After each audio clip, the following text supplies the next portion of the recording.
Buenas noches, Rocío, y buenas noches a todos nuestros televidentes en este día lunes. Claudia Méndez Arriaza y Juan Luis Font. Le damos la bienvenida al canciller de la República. Él es don Carlos Raúl Morales, ministro de Relaciones Exteriores. El tema que queremos tratar el día de hoy pues tiene que ver con la situación de los migrantes guatemaltecos después de que el presidente electo de Estados Unidos, Donald Trump, hablara en su primera entrevista a la cadena CBS de su intención de expulsar del país a entre 2 y 3 millones de personas que han transgredido la ley, dice él, que tienen antecedentes penales. Escuchemos exactamente la declaración del señor Trump. Démosle luego la bienvenida al canciller Morales y arranquemos con esta conversación. Canciller, escuchamos al presidente electo. What we are going to do is get the people that are criminal and have criminal records, gang members, drug dealers. We have a lot of these people, probably 2 million, it could even be 3 million. We're getting them out of our country or we're going to incarcerate. But we're getting them out of our country. They're here illegally. After the border is secured and after everything gets normalized, we're going to make a determination on the people that you're talking about, who are terrific people. They're terrific people. But we're going to make a determination at that. But before we make that determination, Leslie, it's very important. We want to secure our borders.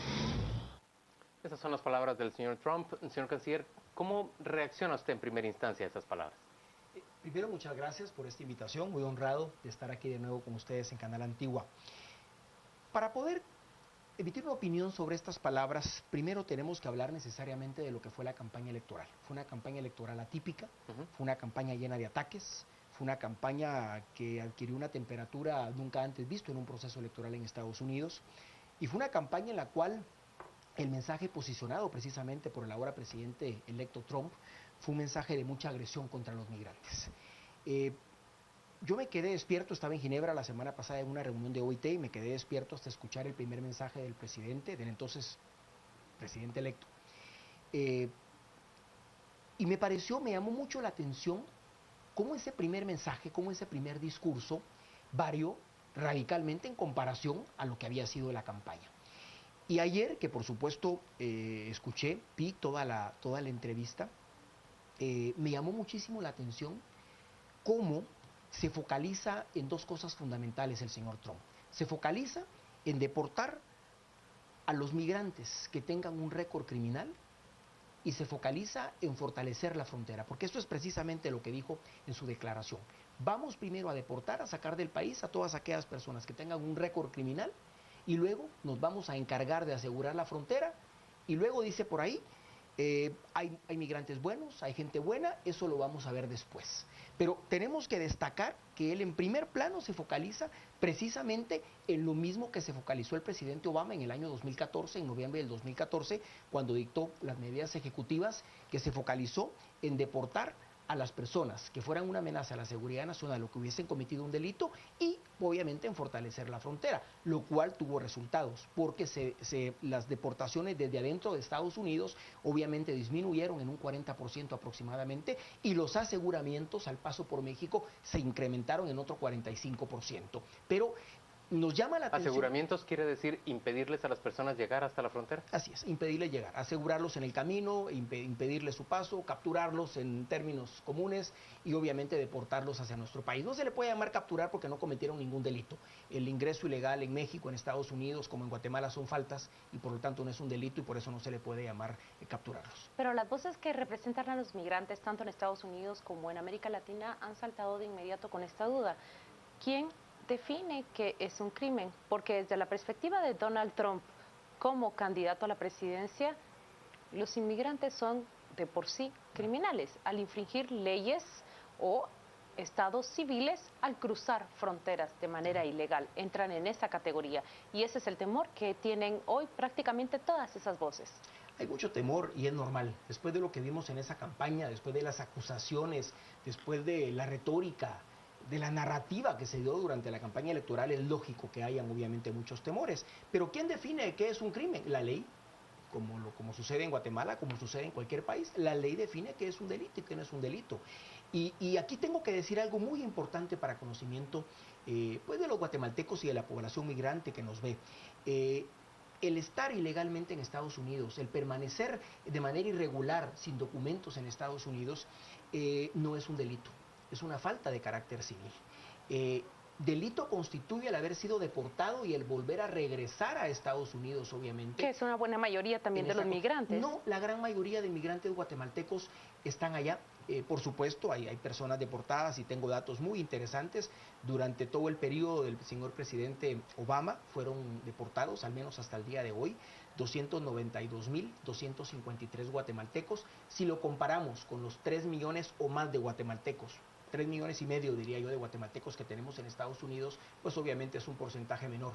Yo diría, pero es una cifra más alta que la de sus antecesores. Es decir, sin duda, van en incremento constante, sin duda, sin importar si son republicanos o demócratas quienes estén al frente, las deportaciones. En tan solo un año, Barack Obama, la administración de Barack Obama duplica lo que deportó durante la administración de George Bush. Así es, no, estamos completamente de acuerdo, en esos datos estamos completamente de acuerdo. Lo que quiero ejemplificar es que en todo caso, las personas que han regresado a Estados Unidos después de ser deportadas es un número bastante pequeño. La gran mayoría, más del 85% de guatemaltecos que están allá, lo que cometieron fue una falta civil y de ninguna manera un delito. Pero sí, coincido en que el presidente Obama es el presidente que más personas ha deportado. Pero entonces puede haber 2 o 3 millones de inmigrantes que no tienen sus papeles legalizados en Estados Unidos, que como dice el señor Trump, que tengan récord criminal.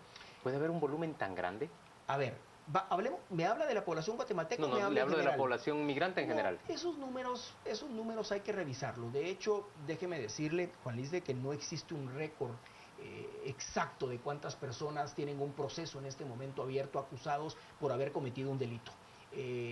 Esto a lo mejor lo tiene alguna institución en Estados Unidos, nosotros no la tenemos, o sea, es muy complicado, lo sabemos únicamente cuando nos deportan a alguien y nos dicen, gracias a un convenio que tenemos, si esta persona tiene algún récord criminal en Estados Unidos o no, pero es muy complicado de saberlo. En el caso de los guatemaltecos, yo sí le puedo asegurar que es un pequeño porcentaje de los guatemaltecos que han incurrido obviamente en algún delito, aunque sí es importante y por eso es que el Ministerio de Relaciones Exteriores ha hecho un llamado a los migrantes a pedirles que se ayuden y que nos ayuden a nosotros mismos. ¿Cuáles son esos delitos en los que incurren los guatemaltecos, en su mayoría, por supuesto? Son delitos, mire, muy comunes, muy básicos, pero que son delitos, y es conducir sin una licencia, conducir con una licencia vencida, o conducir en estado de ebriedad, y yo diría que de los delitos más complicados que ellos cometen es incluso la violencia intrafamiliar. Hemos hecho un llamado a través de todo el servicio consular guatemalteco. Esta tarde tuve una videoconferencia con mis 15 cónsules en Estados Unidos porque estamos fortaleciendo la red comunitaria, estamos fortaleciendo los canales de comunicación con toda la comunidad a través de distintas instituciones que luego les comento. Tiene 15, pero usted dice que esos son pocos para atender más de 3 millones de migrantes allá. Son poquísimos. De hecho, un gran reto que tenemos en el Ministerio es el fortalecimiento de las capacidades consulares, el rediseño de ese servicio consular. Juan Luis, este año voy a llegar a 19, gracias al señor presidente de la República que nos ha dado su total respaldo y al señor ministro de Finanzas Públicas. Vamos a lograr abrir 4 consulados más, vamos a abrir uno en Seattle, otro en Oklahoma, otro en Raleigh, Carolina del Norte y otro en Lake Worth, en Florida, donde hay una gran cantidad de compatriotas de Huehuetenango en el Corte de la Naranja. Pero el tema es que para poder llegar a toda la comunidad guatemalteca, obviamente para tener presencia necesitamos obviamente tener más consulados, pero lo hemos estado haciendo a través de los consulados móviles. Yo tengo un equipo de gente con mucha mística. Los fines de semana, todos los fines de semana hacemos consulados móviles en distintas ciudades ubicadas obviamente a lo largo y ancho de Estados Unidos, en donde ubicamos a la mayor parte de la comunidad guatemalteca. Les vamos a prestar servicios, pero aquí quiero señalar algo. Aparte de los servicios que se prestan, que son importantes, como el pasaporte, como el DPI, como el registro civil, en fin, la matrícula consular, lo importante es la protección a nuestros migrantes, la comunicación, el fortalecimiento de las redes comunitarias, el fortalecimiento de la comunidad como tal. ¿Por qué? Porque si bien Donald Trump ahora anunció que va a focalizar en personas que hayan cometido un delito, las deportaciones, también tenemos que estar alertas, no tenemos que dormirnos y tenemos que estar preparados ante cualquier eventualidad. Porque él en la campaña hablaba de deshacerse de 11 millones de inmigrantes. Y también lo que han dicho los críticos, que él está implementando en el discurso una visión nativista, dicen, desde la Casa Blanca, que sugiere, oigan, con los trabajadores estadounidenses. Citaba usted ahora mismo migrantes huehuetecos que están principalmente concentrados en la cosecha de la naranja. Dos temas importantes. Uno, con este discurso se posicionó, pero por eso le dije al inicio de la entrevista, es su primer discurso como presidente electo. El discurso lo varió. Y en la entrevista que dio el día de ayer, si bien fue duro en algunos temas, el discurso, porque él pudo haber dicho ayer, voy a deportar a los 11 millones, a los 12 millones de inmigrantes que se calculan que están de manera irregular en Estados Unidos. No lo hizo, lo cual tampoco es una garantía de que no lo vaya a hacer. Pero también tenemos que tomar en cuenta que en Estados Unidos hay muchos sectores que se verían damnificados. Número uno, primero, nuestros trabajadores no son competencia directa para los estadounidenses. Van a hacer el trabajo más fuerte, van a hacer el trabajo en los restaurantes, en las cocinas, en el campo, los trabajos agrícolas, las obras. Son trabajo realmente fuerte el que realiza nuestra gente. ¿No representa ninguna competencia para el trabajador estadounidense? No es que no represente alguna competencia deberá significar, pero evidentemente si ellos van a hacer ese trabajo es porque alguien no lo quiere hacer, y eso suele pasar en los países desarrollados. Hay ciertos tipos de trabajos que evidentemente pues las personas del lugar no lo quieren hacer por el desarrollo del país. Pero aquí viene un dato importante: alcaldes como el de Nueva York y alcaldes como el de Los Ángeles ya dijeron públicamente que ellos no comparten la política de deportación y que ellos no van a favorecer la deportación de ciudadanos, de migrantes en sus ciudades. Y estamos hablando de dos ciudades muy importantes en Estados Unidos. Destinos importantes y fundamentales para los guatemaltecos. ¿Y las policías, los departamentos de policía en Estados Unidos funcionan bajo la autonomía de las ciudades, es decir, de las alcaldías? Tenemos de todo. Tenemos autoridades locales, tenemos autoridades estatales y tenemos autoridades federales. De hecho, mi pregunta orientada es, ¿puede llegar a darse una confrontación o dos políticas distintas, digamos, la federal versus la del condado, estatal, de la ciudad o estatal? Pues seguramente California y Nueva York, que son estados demócratas, muy probablemente van a favorecer más a los migrantes que, por ejemplo, Oklahoma o Carolina del Norte. Hoy incluso se dio a conocer un dato interesante. Los alcaldes de Nueva York y Los Ángeles dijeron que ellos incluso estarían dispuestos a destruir toda la información, todos los récords que contienen los nombres, las direcciones de los migrantes a los que ellos tienen acceso. Para dificultarle el servicio de migración. Exactamente, una abierta desobediencia. Entonces, vea, mire, yo creo que tenemos que observar... Tiempos interesantes los nuestros, canciller. Muy interesantes. Tenemos que observar que se viene, y nuestra función como funcionarios guatemaltecos es primero transmitir tranquilidad a nuestra gente, es transmitirles que guarden la paz. Bueno, por supuesto estar alertas, esto no significa no estar, obviamente, no perder la concentración. Claro, porque hay decisiones que desde el Ejecutivo Donald Trump puede tomar perfectamente, claro, y quizás no se definen o no las veamos como deportaciones masivas. Pero, por ejemplo, ¿qué pasa con los estudiantes y trabajadores que nacieron allá y que han sido sujetos de esos beneficios de la administración Barack Obama? Becas para esos Dreamers y permisos de trabajo para esos Dreamers. Donald Trump tiene todo el poder para poder cortar este flujo de fondos y este permiso, así como Barack Obama tuvo todo el poder de instaurarlo. Definitivamente, esto está totalmente en lo cierto.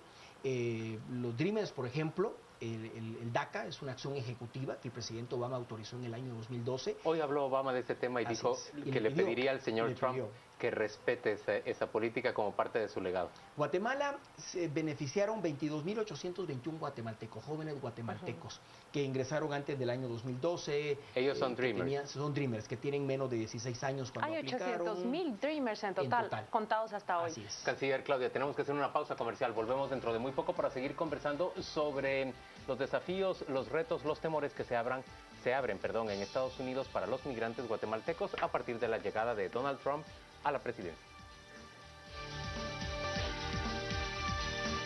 Estamos de vuelta a las 8:45 hoy en día, lunes. Conversamos con el canciller de la República, él es Carlos Raúl Morales, y hablamos, por supuesto, de ese temor que quizá usted no lo viva en áreas urbanas o en la ciudad de Guatemala, pero usted, si vive en muchas ciudades de nuestro país, en muchas pequeñas poblaciones de nuestro país, podrá sentirlo de una manera más palpable. Muchos familiares de migrantes guatemaltecos en Estados Unidos temen que con la llegada del señor Trump se den deportaciones incluso más grandes, masivas, en comparación con las que ya son bastante grandes y que se han desarrollado a lo largo de los últimos años de la presidencia del señor Obama. Rocío Lazo nos cuenta ahora qué están diciendo nuestros televidentes, qué preguntas pueden plantear al Canciller de la República. Gracias, Juan Luis. Recuerde que en Facebook y en Twitter nos puede encontrar como Canal Antigua. Veamos cuáles son algunos de los comentarios que tenemos ya a través de nuestras redes sociales. Tenemos la opinión de Mario Figueroa. Las faltas en Estados Unidos son las malas costumbres que vemos naturales en Guatemala. Machos, borrachos y escandalosos. Dijo que van a reportar a los que cometieron delitos en Estados Unidos, al menos para empezar. Y también la opinión de Susana de Valdés. Droga, contrabando, trata, no tienen por qué consentirlo. Son estos los comentarios que tenemos ya a través de nuestro Twitter. Regresamos con ustedes, Claudia y Juan Luis. Parece que el mensaje, cuando se enfoca en ese tipo de crímenes, le queda muy claro a las personas, pero hablábamos de esas medidas que desde el Ejecutivo el señor Donald Trump puede impulsar y que sí atañen a personas que no están necesariamente metidas en este tipo de problemas. Me llamó la atención que una de sus promesas y que él puede ejecutar desde allí es expandir los centros de detención, le llama a él, cuando las familias cruzan, la construcción del muro y cortar, por ejemplo, el flujo de fondos federales para las ciudades santuario, que han significado un punto o un centro de asilo para muchos emigrantes, centroamericanos especialmente. Hay una ley, Claudia, del año 2008 en Estados Unidos que ha favorecido mucho la migración de menores no acompañados. Esta ley, aprobada precisamente al final del periodo del presidente Bush, establece que cuando un menor de 21 años ingresa en territorio estadounidense, las autoridades estadounidenses no podrán deportarlo inmediatamente, sino que primero le pueden dar la oportunidad de permanecer en el país, si tiene un pariente, si tiene una persona que pueda responder por él, que le pueda dar educación, en fin. Y de esa cuenta, cuando nosotros revisamos las cifras de los menores no acompañados que han llegado y las cifras de los menores que nos han deportado, pues son cifras bastante diferentes. Por ejemplo, en el 2014, que es cuando se da la crisis migratoria, llegaron 17.057 menores guatemaltecos a la frontera con Estados Unidos. Y ese año únicamente nos deportaron 194. En el año 2015, se quedaron con los 17.000 prácticamente. Se quedaron porque precisamente esta ley los favorece. Acogidos a esta ley los saque, por supuesto. Y estos chicos se quedan evidentemente de manera regular, se quedan evidentemente. Y de la que según los reportes estadounidenses, los centroamericanos son los mayores beneficiarios. Claro, porque estamos más cerca. Déjenme darle estos datos. 2015 llegaron 13.589 jóvenes y nos deportaron únicamente 149. Esos jóvenes que nos deportan son aquellos que no logran encontrar un pariente, alguien que se responsabilice por ellos. Y en lo que va del presente año, van 18.926. Superamos la cifra del año 2014 y únicamente nos han retornado 197. ¿Por qué menciono esto? Porque, por supuesto, hay leyes que han favorecido evidentemente la migración de los menores no acompañados y de las unidades familiares. Y en este sentido, en efecto, hay decisiones que dependen únicamente de una acción ejecutiva, que dependen únicamente de la voluntad del presidente, pero hay otras decisiones que por supuesto tendrán que pasar por el Capitolio. ¿Y cuáles son las medidas que el gobierno de Guatemala puede tomar rápidamente a favor de los migrantes guatemaltecos? Solo déjeme decirle, para empezar, tenemos una gran deuda porque no los tenemos identificados a todos. A ver, Juan Luis, vea, uno de los grandes propósitos nuestros ha sido fortalecer las capacidades del servicio consular y del Ministerio de Relaciones Exteriores. Yo lo he dicho hasta el cansancio, algo que yo le agradezco al señor presidente es que de los 710 empleados que somos entre Guatemala y el exterior, únicamente tengo 5 nombramientos políticos. Y eso favorece porque lo que me permite es crear carrera, crear institucionalidad. Y en el caso particular de Estados Unidos, déjeme decirle que tengo en general un equipo de gente con mucha mística y con mucho trabajo. ¿Qué se está haciendo y qué tenemos que aún mejorar para proteger al guatemalteco? Primero, intervenimos ante autoridades estadounidenses, tanto en el nivel local que hablábamos, en el nivel estatal como en el nivel federal. Tenemos comunicación permanente, nuestros funcionarios con ICE, con CBP, con el Departamento de Salud, que es el que alberga a estos menores antes de dárselos en definitiva a los parientes, a las personas que van a hacerse responsables de ellos, con la Oficina de Migración, con el Departamento de Justicia, con las Cortes Federales, con las Cortes Estatales, con las Cortes pasaporte, de migración, con el Departamento de Educación. El network que nuestros funcionarios han armado a todos los niveles es un network de veras bien interesante y que no estamos tampoco inventando el agua azucarada, porque mucho de esto lo hemos copiado, por ejemplo, del Servicio Consular Mexicano, que es un buen servicio en términos generales y que ha respondido a los intereses de su gente. ¿Cuántos consulados tendrá México en Estados Unidos? 50. Yo tengo en este momento 15, voy a llegar a 19, si Dios me lo permite. Usted aspira a tener 30. Y quiero tener 30, que la verdad que es suficiente porque los Claro, porque la móviles, diferencia entre los mexicanos y los guatemaltecos también es... Pero déjenme seguirles contando qué hacemos. Actualmente los consulados, y es algo que tenemos que seguir fortaleciendo, porque se tiene la impresión que un consulado solo da pasaportes, que solo da visas, que solo da DPIs, que solo hace registro civil. No, el consulado tiene la parte de la protección, y la parte de la protección es velar por el bienestar del guatemalteco. Y como parte de esa protección, nuestros funcionarios están visitando permanentemente albergues, centros de detención o cualquier institución donde los guatemaltecos estén asegurados o detenidos dependiendo de su situación. Hacemos entrevistas consulares para determinar si en realidad son guatemaltecos, porque también muchos mienten respecto a la nacionalidad para que les sea más fácil. Nosotros documentamos esas personas, les damos los documentos de viaje, si son menores los verificamos, verificamos su unidad familiar, verificamos sus derechos, que no les sean violados, porque muchas veces también la ley puede decir una cosa, pero en la práctica sucede otra completamente diferente. Tenemos una lista, Claudia y Juan Luis, de todos los abogados pro bono que asisten a nuestros guatemaltecos en procesos legales, porque tristemente el Estado de Guatemala... Y eso va a seguir existiendo aún en tiempos de Trump. Tenemos que fortalecerlo. Esto es abogados que son pagados por diferentes organizaciones de ayuda y de solidaridad estadounidense que les sirven a los guatemaltecos o a los migrantes para enfrentar a las autoridades. Tenemos que fortalecer estas acciones. Tienen que haber más abogados aún que defiendan a los guatemaltecos de manera pro bono, porque le decía, lamentablemente el Estado no da una partida que me permita pagar un abogado en defensa de los guatemaltecos. Entonces, tenemos toda una red en la que estamos contactados con organizaciones no gubernamentales, con sociedad civil, con iglesias. Las iglesias han sido fundamentales en este proceso. Yo le quiero asegurar algo. Nosotros tenemos todo un network, que por supuesto no es propio de Guatemala, porque lo hacemos conjuntamente con México, con El Salvador, con Honduras, en cada una de las jurisdicciones de nuestros consulados, que nos pueden permitir accionar en favor de la defensa, obviamente, de nuestros connacionales, pero lo más importante es fortalecer esa red comunitaria, es que los guatemaltecos sepan que no están solos, que los guatemaltecos sepan que hay toda una organización para protegerlos, pero que sepan también que el primero que nos puede ayudar a ayudarlos son ellos mismos, respetando y observando la ley en Estados Unidos. Hay un tema que no hemos tratado en esta entrevista y es también esa promesa de la construcción del muro, una promesa que el señor Trump ha confirmado ya electo presidente y fue un discurso central durante toda su campaña.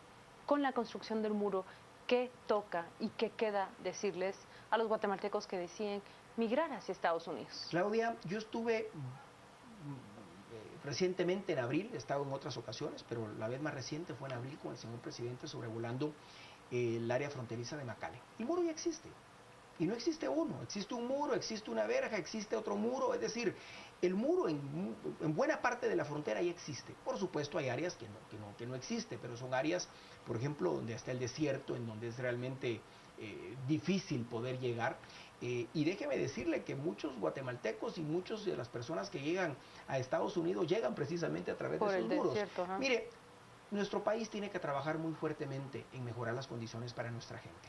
Mientras sigamos teniendo un 53% de niños desnutridos, cuyo futuro es prácticamente o migrar o trabajar en el campo o dedicarse al crimen, mientras tengamos teniendo un 59% de pobreza, la gente va a buscar una oportunidad económica. ¿Usted no cree que los guatemaltecos son los migrantes más vulnerables en Estados Unidos para ser víctimas o padecer las políticas endurecidas de una administración republicana?